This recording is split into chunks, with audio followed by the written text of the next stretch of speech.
Welcome back, everybody. It's time once again for another journey. Living Hope. Our weekly journey designed to provide hope, inspiration, and education. Sharing the real-life stories of those really affected and how they deal with it on a daily basis.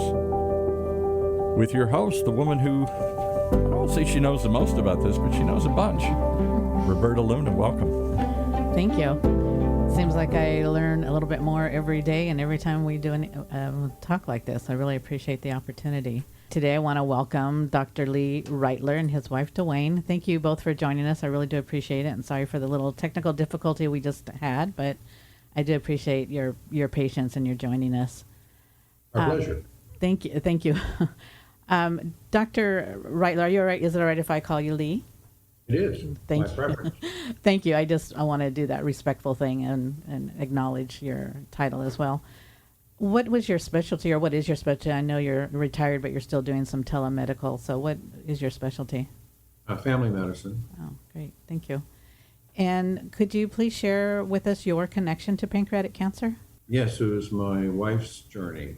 She was a hospice nurse and had just retired from that. And we were she was experiencing some pain in the upper abdomen. It was really minor, very, very minor, and didn't notice it much. And then we traveled to Mexico to a timeshare we went to every year in Cabo. And I think the first thing I noticed, in fact, she'd really appreciate a little lighthearted discussion of it, is that every day we wanted to take a walk, and I wondered, why this walk?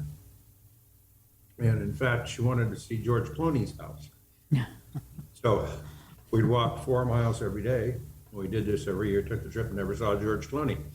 And so the last year, she said, I don't feel like walking that far today. Can we just go halfway? So I probably should have known something was up.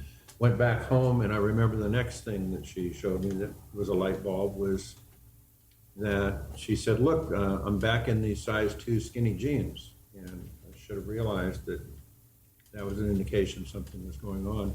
And she asked for a little more with a bellyache. So I had a friend who was a gastroenterologist perform an endoscopy, looked down her stomach, and nothing was wrong. And then I asked a colleague to order an ultrasound, and then we found widespread metastases, and then consulted with various people, including PanCan and including friends who were oncologists, and traveled through UCLA route, doctors in Santa Monica, Torrance, and so forth. And she was able to survive 19 months, and I lost her in 15. How long did she have her symptoms before she was actually diagnosed? 6 to 8 weeks. 6 to 8 weeks. And they were very mild and very subtle, which is one of the really cool things about this disease. Yeah, and I was going to say too, I mean, I know I look back too and think I should have seen things when my dad was, before he was diagnosed, but it's one of those things that I don't think, hindsight looking back, yes, we see these things, but unfortunately it's not something that we would have thought of, firsthand. So I appreciate you sharing that with us, and I know it can be difficult, but we're wanting to put a face to this disease and not just have it be about statistics. So I do appreciate your coming on and talking about this. I'm sure it's a little difficult to go back and relive. Was your wife able to receive any treatment at all? Yes, she received chemotherapy most of the months, went to Westwood and had chemotherapy, no radiation therapy, just chemotherapy. And it was a difficult struggle, but most of the months I think she thought it was worth fighting, in that she was able to see grandchildren grow up a little longer. And we took a few trips, one to Hawaii, a couple to see our sons. So life was worth living. So it sounds like she still had a good quality of life, even though she was receiving treatment. Did she have any side effects from the chemo? I'm sorry. A fair quality of life. I think that the most interesting thing was meeting people in the doctor's waiting room who were going back and playing tennis, traveling, and one who was practicing law, and we would talk to her and meet her on that weekly basis. And she was getting her chemotherapy and going back to the court. So some people had really good responses to the chemotherapy. Did those people that you spoke with that were having the good response, was it with pancreatic cancer or a different type of cancer? No, it was exclusively pancreatic cancer that this doctor treated. That's amazing, because a lot of times, the treatment has changed over the years where some people are able to go back to work. But I've just heard mostly from people, dealing with other cancers, as that's happened, not always with pancreatic cancer. But I'm glad that you at least had that option to, where she was able to do treatment. Did she, I'm sorry, I don't know if I asked, did she have any severe, any bad side effects with it at all? And she had neuropathy and nausea and vomiting, but medicines were able to mostly control those. So we were able to mitigate that. A lot of fatigue, very sleepy, very tired. But again, even until the last week, one of the funny things is before I took her to the hospital last time, she asked me if she could dance with me. And as my wife can tell you, I don't like to dance. I'm horrible. Does not like to dance. But I did it, and she enjoyed it. And they were a good 19 months. I'm glad that at least you did have that. And thank you for dancing with her. I know maybe you didn't like it, but, I'm sure that really meant a lot to her to have that last dance. So I really appreciate you sharing that story with us. It's Sure. very, very difficult. I know, again, but like I say, we want people to understand how devastating this disease is. And we're not just statistics. We're people, we're wives, mothers, fathers, children. It's just something we really need to bring out to the open. So thank you so much for sharing that with us. Sure. Is there anything else you would like to tell us about your, I'm sorry, I don't know your wife's name, about your wife or her journey at all? Her name was Sally. Oh, thank you. And she, again, was a hospice nurse. So there was a little resistance in terms of fighting, in that she didn't see that as a necessary thing to do. But after talking to our sons and seeing the granddaughters, she made the decision to really give it a fight. And she had wide metastases just about everywhere, and had a lot of complications and still fought. So I'm glad she did. I am too, and I'm again happy that you shared her story. And to be a hospice nurse, that's in itself is just such a unique thing and so special. So I'm really, happy to hear that she was able to do that and give, I'm sure, other people some peace and some moments in their end. So thank you for that. Dwaine, can you just share a little bit about yourself and your connection to pancreatic cancer as well? Sure. My husband was diagnosed in 2003 after really feeling quite well for the bulk of the year. And toward the end of the year, he started feeling fatigue. Had a best friend who was his family doctor, went, had all the basic checkups and so forth. Everything was okay. Still didn't feel so well, had a second look, decided he needed a few stents, and then that would probably be the problem. So he had that done. A week or so later, well, still not feeling great. Went back, they did a CAT scan. They said it's not cancer. And he continued to feel lousy for another maybe week. And they finally did a CAT scan that went just a bit lower on his abdomen. And they found stage 4 pancreatic cancer. His tumor was a little different. It was wrapped around an important artery that takes blood from the heart and innervates the intestines. And so it was located in a place which couldn't be removed despite the metastases. And so he was diagnosed in September after being probably ill for maybe, or not feeling well, I should say, because he went to work every day. So after about 2-3 weeks is when we definitely knew it was something worse, and was diagnosed. And that was mid-September, and he went through chemotherapy, went through very aggressive chemotherapy and radiation. We took him to Johns Hopkins to see if he might be eligible for a Whipple. He was not, because of the location of the tumor. And his treatment lasted about, 3 months, and he passed away in late December in 2003 after 3 months. You said that he continued to work even though he wasn't feeling 100%. What type of work did he do? He was a civil engineer for the Department of Pennsylvania. Oh, So he amazing. had a management job, and he was responsible for a lot of the highway systems throughout that part of the state. And he loved his job, so he couldn't see any reason not to go. Well, I'm glad you felt up to going. That can make a big difference sometimes. Absolutely. And the symptoms that he did have, was it really anything that you could put your finger on, or were you relating it to maybe stress, or was he like active in sports or exercise or anything like that? He was a pretty robust person, so I'm thinking there was nothing that was a signal other than he felt some fatigue. I had a meeting in New York, and I was gone for a few days, and we came back. He said, I just don't feel well. He said, I can't really put my finger on it. It's just fatigue, and I'm not usually tired. So, he followed it up within a very short period of time. And it was quite a shock to almost everyone that this was the issue, because they had checked him out in numerous other regards. His tumor was just in a spot that wasn't caught. It was But difficult. by the time he was diagnosed, of course, it would have been pretty late in the game anyway. You said that he did receive chemotherapy and radiation. Did he have any side effects or severe symptoms from that? Well, he chose to take a very aggressive route with this, knowing how bad it was. And so some of it was very, very difficult. In some instances, the medication, because it affected his intestinal tract, wreaked havoc with that. And that was extremely stressful and difficult. But up until that point, he was managing okay. I mean, we had a decent quality of each day. We used to say we would squeeze the juice out of every day, the positives. And so we were pretty much at home during that whole period, not really doing anything else except occasionally having friends over. But he was really pretty sick. I'm sorry for both of your losses. Thank you for sharing with us.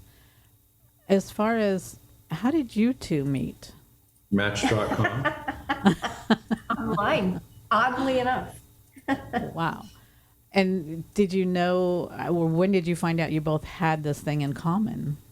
When we met each other, we went for dinner, and we just started the usual conversation, right, about what do you do, what do you do, what do you like, all that sort of thing. And you have to get to the difficult parts of explaining to someone else who you are in that regard. And it was oh, by the way, my husband passed away like 18 years ago, and his passed away so many years ago, and pancreatic cancer. We just stopped dead and I just went, huh?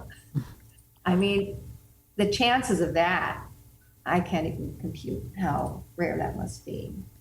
Yeah, really rare. Yeah. I would think, I really, to be honest with you, I expected maybe you both had met in a support group is what I was thinking. So to be online dating and to meet that way, and then to, have dinner and say, oh, I lost my spouse to pancreatic cancer. I can just see your jaws dropping. I know mine would drop if that's how It still drops a bit now. I mean, we're still quite surprised. I don't think we were given much choice. As I understand it, Dwayne's daughter, who's very loving, caring, daughter of Chuck, who died, really pushed Dwayne to go online and to meet people and to have some interaction. And I got pushed the same way. I was at a New Year's Eve party at a condo I'd moved to, and it was about a year and a half since my wife had died. And the woman's really kind. She said, we talked a bit. She said, you just don't belong alone all the time. You interact with people, you like people, but you just seem lonely. I want you to leave and go home and go sign up for an online dating system, and don't come back until you've done it. And So- did you sign up yourself, or did somebody sign you up? Were you able to do it on your own? I mean, just because, it's something that would be a difficult thing to want to do or to do. Yeah, because she was a great cook. I wanted to get invited back. So we had dinner with them last Yeah, weekend. so we've and been invited back. So I would tell people that those are the kind of friends you need. People, there's a time to hold your hand and feel sorry for you, but there's also a time to urge people to move toward positive things in your life. And so the words "get over it" are very offensive, but the words "look for joy, look for happiness, look for companionship, look for spending times that make your life worthwhile as a process for you. It's hard to get started, but that's something a friend can sometimes do better than anyone else. Or a daughter. And I'm glad you really brought that up, because that is something that we run across a lot of times, is in our grief or what we're going through. People will sometimes say, well, come on, get over it. It's time to move on and to get over it. So I really like that little piece of advice that you just gave, as far as, knowing when, and how do you know when to be that friend to come up and say, it's time to find more joy in your life. You have to know the person who's grieving, and they have to know that your motivations are to help them rather than to just be annoyed about your sadness or annoyed about your discussions of your past. The two have to be in sync, that it's the best interest of the person who's suffering the sadness. And I think when that happens and you have the right personality to encourage people, sometimes you have to take their hand and go to a grief therapy or go out to dinner or invite people to have dinner with you and have foursomes, sixsomes, eightsomes. Those are the kinds of things that people can do very kindly without using the phrase, move on, get over it. It really, it's what you do more than just what you say. I really like that. That's just taking... How long was it before you were able to get back into the, I don't want to say dating, but back into doing things, into living life and finding the joy? How long did it take you to get back into that? Took me a little longer. My sister got sick right after my husband died, and I was my only other sibling, so that added another year or two to the process. But that she did not have pancreatic cancer. She had a different form of cancer. So I was a little slower to get back on the horse, so to speak, just to socialize. But I got there. And Lee, was it any easier or sooner for you? It was a year and a half. And before that, I would get invited to people's homes. After it had been a year, people would invite someone over that I didn't know. And I was invited. Both of them would be widowed or divorced and just alone. And sometimes those were a little more awkward, actually, than meeting online, because there was no pressure to it. It was simply just, we're here to just have dinner, nothing more, and that was it. But the spark was there the first time we met. Well, it had a lot more to do with the spark that we have a lot of other interests and just obviously have a romantic attraction to each other beyond just a similar story. Yeah, and you guys are a great looking couple, and I do see that spark when we were able to be together briefly. And you can see it just when you're joining our Zoom calls for our meeting. So I'm really happy that you guys have found each other. And I really, just to go back to some advice maybe that you could give to caregivers, or, and this is a question, I'm sorry, that just popped up. As far as when you were, after you lost your husband and your wife, did people tend to come closer to you or tend to navigate away? It was a mixed bag for me. As a woman, sometimes other couples were more reluctant to include the odd one, which I think is more something you see with women rather than with men. That was my experience. But the people that sustained me really were close family, my husband's family, and the great people that I worked with. I mean, we all kept plodding on, and they were very supportive. They weren't overly hovering, but they were always there if I needed somebody, and they taught me how to laugh again, and were very accepting. For me, that was the key. Lee, did you experience the same, or was yours any different? Yes, it was different. So I first approached grief therapy at my church, and I loved my church, but the grief therapy was not helpful. I was unfortunately made to feel a little guilty that I went back to work and was taking care of patients again, which I found very therapeutic. Shared that with another member of the therapy group who was a dentist, and he said, I'm finding the same thing. So we left and just went back to work and felt much better just having a conversation with each other once in a while on the phone. So I found that there were some things that were negative and some things that were helpful. I had some friends who would invite me over for Thanksgiving or for Christmas with their families. And I had some who invited me over after a year to meet other women who also were in the same situation, just at a large dinner party, not really a date. We would just show up. But then I had an equal number of friends who just became a little more distant, didn't want to talk about death, didn't want to talk about whether or not I was sad, probably just didn't want to see me get tearful. Just made them uncomfortable. Yeah, I don't think we know sometimes how to handle grief and people's feelings, and we want to say the right thing, and sometimes we don't, and our actions, we want to do better, but sometimes our actions say something negative when that's not really what we mean.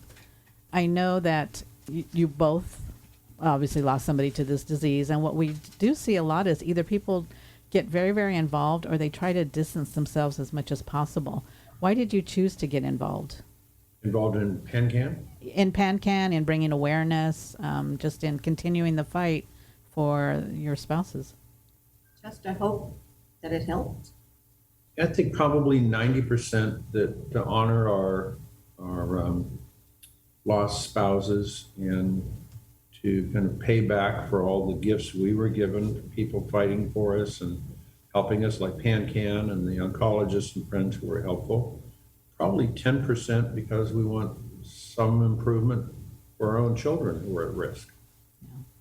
Because it's a strongly genetic disease. And so we'd like to see some improvement for our family members in the future. Well, I want to thank you both for doing that, because as a survivor, I greatly appreciate, and as one who's lost many family members, I also appreciate what you're doing.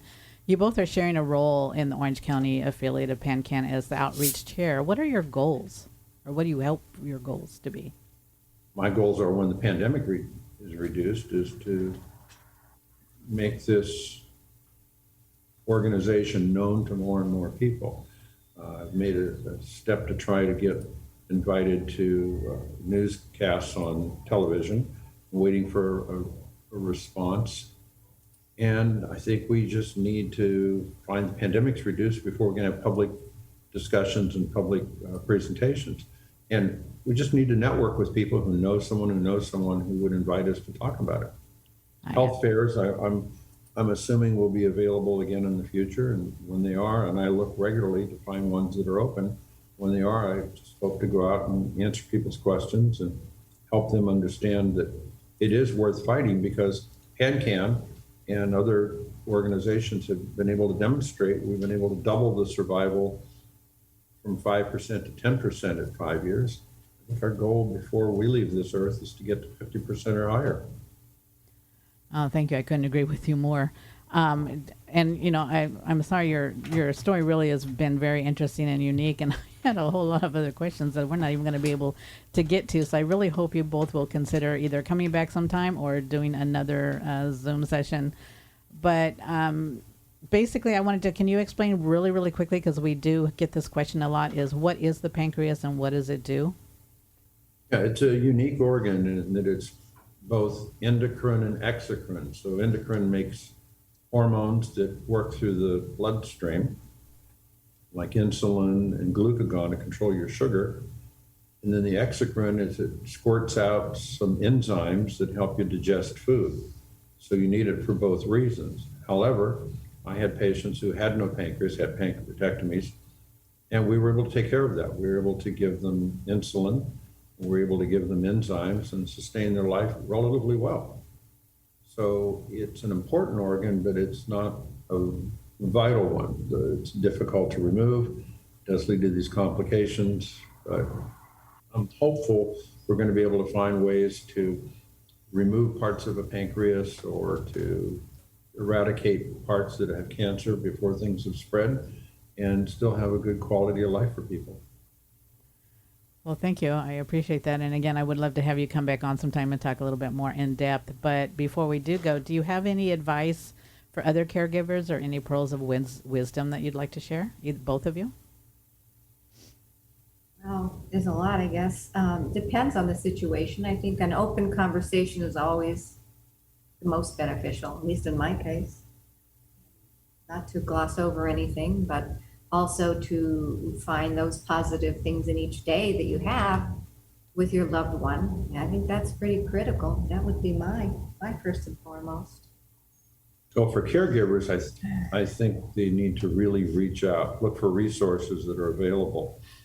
PanCan's an excellent resource. The social service departments of hospitals are excellent resources. Often there are resources available to patients and their caregivers that they just don't even think about. So networking, contacting other people, and often you can just come back with, gee, I didn't know this was available. I didn't know that was an option. It takes some of the stress off just to know that people are there to help.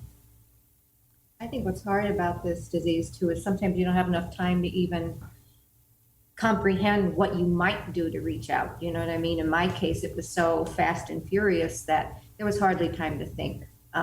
It never even occurred to me.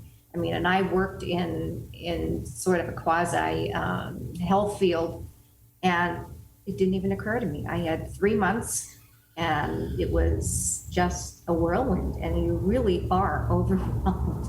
So sometimes the whole idea of it doesn't even occur. So the outreach hopefully will make people aware that things are available, and hopefully make a difference, bring this horrible disease to light in a way that it really hasn't had the care and attention that it needed.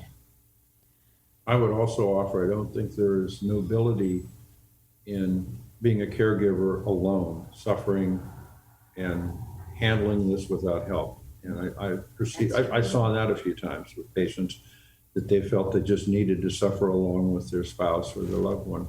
And you do suffer automatically, but there's no reason not to accept help and get some networking and some guidance from other people who are going through the same thing.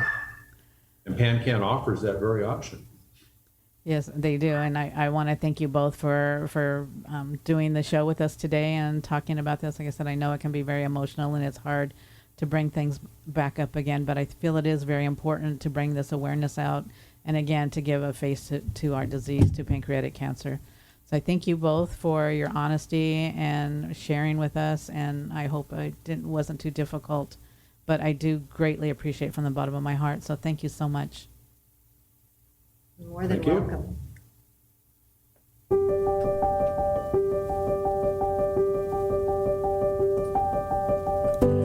Well, there you have it, another example of why you should tune in each and every week as we take a journey together and talk with those who are really living with pancreatic cancer and how they deal with it on a daily basis, to give us some hope, ideas, information, education, and inspiration.